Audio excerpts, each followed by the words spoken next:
Une ambiance toute particulière a régné ce mercredi 30 décembre 2015 à la cour extérieure du siège de la Banque centrale du Congo. Il s'agit de la cérémonie haute en couleur d'échange de vœux. Le gouverneur Deogracias Mutombo Monenimbo, le vice-gouverneur Jules Bondombe, les membres du conseil d'administration, les commissaires aux comptes, les directeurs généraux, les cadres de direction et agents ont tous été présents à cette manifestation festive. Les actions menées et les résultats obtenus en 2015 sont les témoignages de cet engagement collectif à assurer à la communauté nationale un service minimum de qualité, et ceci dans un contexte financier extrêmement difficile pour la banque. Permettez-moi en premier lieu de présenter mes vœux le meilleur à son Excellence Monsieur le Président de la République, Joseph Kabila Kabange, et lui réitérer l'expression soutenue de mes hommages le plus déférents pour la confiance placée à ma modeste personne.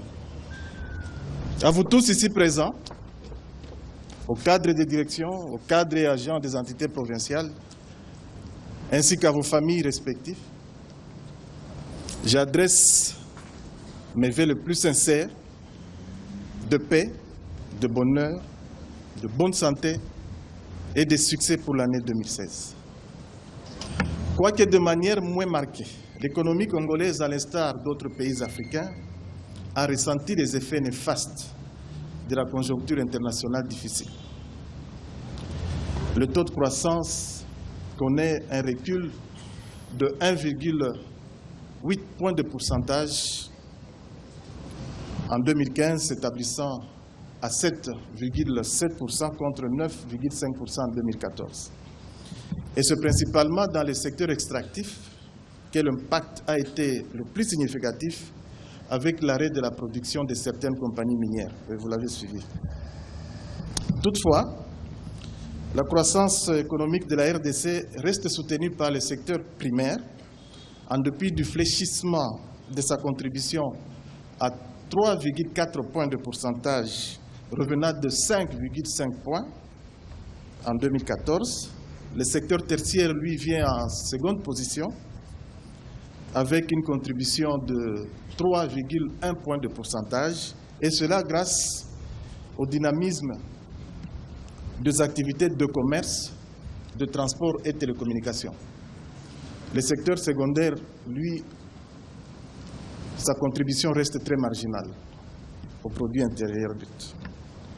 Le ralentissement de l'activité économique a été à la base de la contraction des recettes publiques et donc la source des difficultés rencontrées dans l'exécution du budget de l'État, à savoir la contraction des réserves budgétaires et la chute brutale des réserves internationales qui se situe au 30 décembre aujourd'hui à dollars américains 1,480 milliard, alors qu'au 31 décembre 2014, les réserves étaient de 1,645 milliard. Donc, il y a une consommation de plus de 160 millions au lieu d'une bonne quantification, une augmentation. Donc, des efforts sont attendus de nous dans ce sens-là. En dépit de ces résultats, le cadre macroéconomique est demeuré globalement stable. Le taux d'inflation annuel se situe à 0,8%, contre 1% l'année précédente, et c'est un exploit historique. Depuis l'indépendance du pays, on n'a jamais réalisé un taux bas à ce niveau-là. Et je vous rappelle également un taux directeur de 2%, j'y reviendrai. C'est aussi un exploit, et c'est depuis 2014. Le pays n'a jamais enregistré un taux directeur de 2%. Le cours d'échange qui ne fait plus aussi des soucis. À l'indicatif comme en parallèle, le cours non enregistré que de dépréciation marginale de 0,3% pour l'indicatif et 0,1% pour le parallèle. Donc nous avons enregistré une stabilité relative de la monnaie nationale. Et ces résultats ont été obtenus grâce notamment à une politique monétaire et d'échange prudente qui a permis de contenir la progression des agrégats monétaires dans les limites de leurs cibles respectives. Il s'observe donc que la Banque centrale du Congo évolue dans une dynamique singularisée par l'adaptation à l'environnement, la modernisation et l'amélioration des méthodes, des outils et des conditions de travail, ainsi que la recherche de l'efficacité et de l'efficience. Au-delà de son aspect festif, cette cérémonie d'échange de vœux était une occasion pour l'autorité monétaire d'évoquer l'environnement économique national et international, de faire le point sur l'activité de la Banque centrale du Congo et d'esquisser les perspectives d'avenir. Nous avons aussi baissé les coefficients de la réserve obligatoire sur le dépôt à vue à monnaie nationale, qui était de 7%, et nous avons baissé ça jusqu'à 2%. Dans le but non seulement de fournir de la liquidité aux banques, mais également contribuer au processus de dédollarisation de l'économie nationale, et même pour encourager l'épargne à monnaie nationale en banque. Ce coefficient qui était aussi de 7 sur le dépôt à terme en monnaie nationale a été carrément supprimé. Donc il est de 0 aujourd'hui. Et enfin, avec notre instrument de régulation de la liquidité, le bon BCC, nous avons procédé à une injection de la liquidité au cours de cette année de plus ou moins 60 milliards de francs congolais.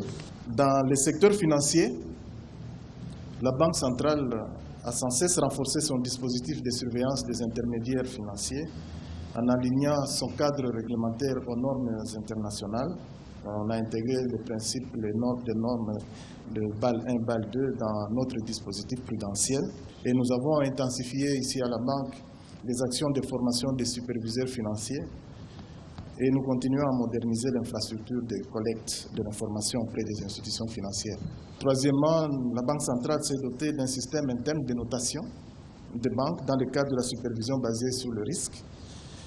Et nous assurons le pilotage du processus de mise en œuvre du programme national d'éducation financière. Parce que notre ambition est de rendre à terme les services financiers accessibles à l'ensemble de la population congolaise. L'activité de la Banque centrale du Congo a été marquée durant l'année 2015 par la poursuite de la mise en œuvre du plan stratégique 2014-2017, une année de concrétisation et de mise en œuvre de différentes réformes initiées. Pour l'année 2016, en plus de la poursuite des réformes en cours, la BCC veillera notamment à amortir l'impact de la politique budgétaire à travers une régulation appropriée de la liquidité bancaire afin de demeurer dans l'objectif d'inflation de 3,5% fixé pour l'année 2016. Dans ces conditions, la Banque centrale maintiendra son taux directeur bas et devrait procéder à la régulation de la liquidité de façon à répondre au choc que la politique budgétaire devrait subir. Il sera également question de procéder à une redynamisation du processus de dédollarisation, à l'amélioration de la transparence des conditions financières via la publication du taux effectif global du système bancaire, ainsi qu'au strict respect de la réglementation du change. Des perspectives heureuses qui appellent l'implication de tous. Je lance un appel au gouvernement et au Parlement de la République afin d'appuyer les réformes initiées par la Banque centrale pour accélérer le développement du système national et améliorer l'offre de services financiers au public. Et ces réformes concernent notamment les 6 projets de loi qui sont stationnés soit au niveau du gouvernement, soit au niveau du Parlement. Et il y a même des projets de loi qui ont fait plus de 10 ans. Et on ne les examine pas, on ne les adopte pas. Mais je crois que nous allons pousser cette année. Nous avons le cas de la loi organique sur la Banque centrale, le projet de loi sur la récapitalisation de la Banque centrale, le projet sur l'activité des établissements de crédit, le projet de loi sur le système national de paiement, la défiscalisation de la provision pour créances improductibles, ce qu'on appelle créances de thèse. C'est depuis la législature passée qu'on a déposé au Parlement, c'est toujours pas examiné. Il y a également les bénéfices des banques aux avantages liés au code des investissements. Les banques sont exclues. Et là, nous avons demandé que pour encourager les promoteurs de banques de s'installer à l'intérieur du pays, il faut des incitations fiscales, il faut ces avantages liés au code des investissements. On paye la TVA remboursable comme minier, mais il y a d'autres qui importent. Et en plus, pour nous, il est plus que temps que le gouvernement accélère aussi, d'une part, le processus de transformation du Fonds de promotion de l'industrie, le FPI, en banque d'investissement ou banque de développement. Au moins, la RDC aura une banque publique spécialisée, parce que l'avantage d'avoir une banque publique spécialisée, dans l'agriculture, dans l'industrie, c'est que non seulement cette banque poursuit les financements à moindre coût, mais l'objectif final, c'est d'améliorer la production dans les secteurs financiers.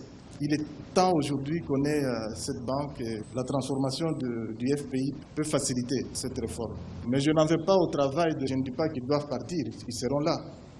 Qu'on ne nous prenne pas pour des méchants, mais c'est pour l'intérêt national. Et même leur propre intérêt d'ailleurs, ils vont rentabiliser, augmenter la profitabilité de cette banque publique.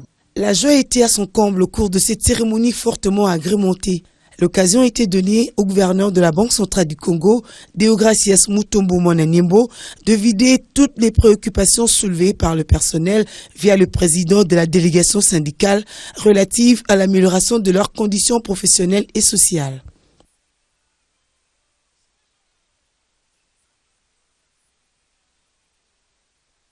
C'était avant d'exhorter le personnel de l'Institut d'émission à plus d'éthique et de rigueur dans le comportement et les prestations de chacun pour l'efficacité des actions et la crédibilité de la banque. Les perspectives peu reluisantes de l'année 2016 ne devraient pas nous conduire au découragement ni à la rénonciation. Ces perspectives, aussi pessimistes soient-elles, doivent être considérées comme des hypothèses. Hypothèses certes crédibles, mais qui pourraient ne pas se réaliser aussi. Donc ces perspectives doivent plutôt nous inciter à plus de vigilance, à plus d'ardeur au travail.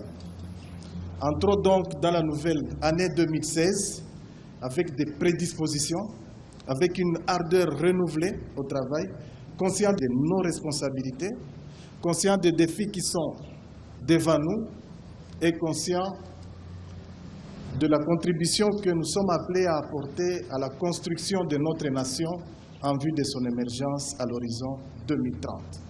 Autre temps fort était la remise des cadeaux du personnel au gouverneur et au vice-gouverneur de la Banque centrale du Congo par l'entremise de Madame le directeur des ressources humaines. Une manière pour les cadres et agents de l'Institut d'émission de réitérer leur soutien et accompagnement au staff dirigeant de la banque. Il s'agissait d'œuvres d'art réalisées par des artistes de renom, véhiculant ainsi des messages de soutien. Des pas de danse étaient également au rendez-vous, dans un accompagnement musical bien sélectionné, exécuté par un DJ de la place.